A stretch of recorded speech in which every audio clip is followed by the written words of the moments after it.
ইন্নামা আমালু বিন্নিয়াত, নিয়তের নাম হলো বরকত।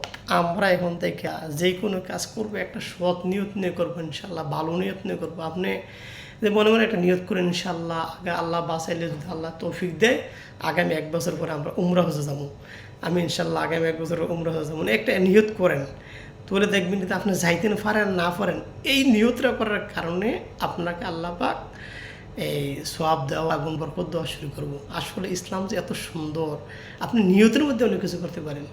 আপনার যদি বাবা আল্লাহ যদি আমার টাকা পয়সা দিত তাহলে আমি গরিব দুঃখী মানুষকে সাহায্য করতাম, গরিব দুঃখী মানুষকে আমি খানা দিতাম, এটা নিয়ত করেন। আপনার নাই অসুবিধা কি, নিয়ত করতে সমস্যা কি, নিয়ত করেন। নিয়ত করিয়া রাখেন, আল্লাহ দিলে করাম, আর না পারলে আমি তো চলতে না। এরপরে পারলে একটা দুইটা করে দান করার চেষ্টা করবেন, কারণ দান করাটা হলো সবচেয়ে বড় ফজিলত।